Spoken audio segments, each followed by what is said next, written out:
वृश्चिक राशि वाले बंधुओं, स्वागत है आप सभी का आपके अपने वैदिक मंथन भिंड यूट्यूब चैनल में। तो वृश्चिक राशि वालों, जरा ध्यान से सुनिए।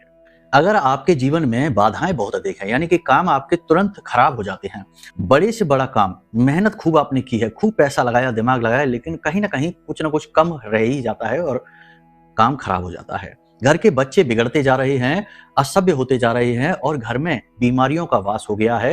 निगेटिविटी बहुत महसूस होती है। घर के बाहर निकलते हैं तो मन अच्छा हो जाता है, घर में आते हैं तो मन खराब हो जाता है। साथ ही साथ आपको ऐसा लगता है जैसे कि आपके आसपास, आपके घर में कोई नकारात्मक ऊर्जा का वास है जो आपको रोक रही है, बांध रही है। तो ये सारी स्थिति पितृदोष की हो सकती है। एक चीज याद रखना कि आपके ऊपर यदि किसी प्रकार का पितृदोष लगा हुआ है, पितृदोष कई प्रकार के होते हैं, कुंडली दिखाकर बेहतर तरीके से पता लगाए जा सकते हैं।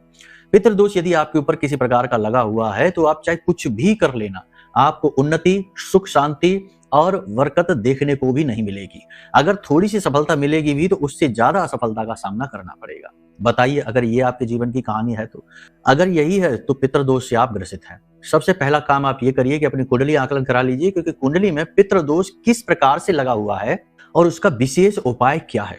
क्योंकि आपकी कुंडली में यदि पितृदोष है तो आपका दायित्व है, उसे आपको चुकाना ही पड़ेगा। विशेष उपायों से वह समाधान हो जाता है। कुछ कुंडली के योग ऐसे हैं पाप ग्रहों के जो पितृदोष जैसे होते हैं, बाधा कारक योग होते हैं, जैसे शनि राहु, शनि केतु, गुरु चांडाल, ये भी पितृदोष जैसे दिखाई देते हैं। तो वो कुंडली आकलन से चीजें ज्यादा स्पष्ट होंगी। अब इसी के साथ साथ आप एक काम और करना शुरू करिए। किसी भी सोमवार से लेकर अगले सोमवार तक, यानी 7 दिन तक लगातार प्रतिदिन भोले बाबा के मंदिर जाइए, उन्हें जल समर्पित करिए, गाय के घी का दीपक जलाइए, शिवलिंग पर काले तिल और फिर शहद भी अर्पित करिए।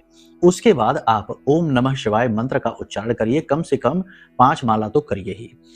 फिर उसके बाद आप वहीं पर बैठकर भोले बाबा से निवेदन करिए कि हे प्रभु, हमारे जीवन में किस प्रकार की बाधा है, पाप ग्रह योग है, पितृदोष है, कोई नकारात्मकता है, किसी ने कुछ करवा दिया है, कुछ भी ऐसी चीज जो हमारे जीवन की बाधा बन रही है, आप हमारा मार्गदर्शन करिए, हमें बताइए कि हमें उससे कैसे छुटकारा मिलेगा। यकीन मानिए, आप केवल 7 दिन तक ये कार्य नियमित तरीके से करके देखिए, भावपूर्ण करना, आपको सपने के माध्यम से चीजें स्पष्ट हो जाएंगी। 101% आपको स्पष्ट तौर पर यह पता लग जाएगा कि आपके जीवन में बाधा कहां से आ रही है और उसका समाधान क्या होगा। ये एक बहुत सरल लेकिन बहुत प्रभावशाली तरीका है। करके देखिए, फिर बताइए कैसे अनुभव रहे आपके। हमें विश्वास है 100% सकारात्मक अनुभव होंगे। प्रेम से बोलिए जय माई की।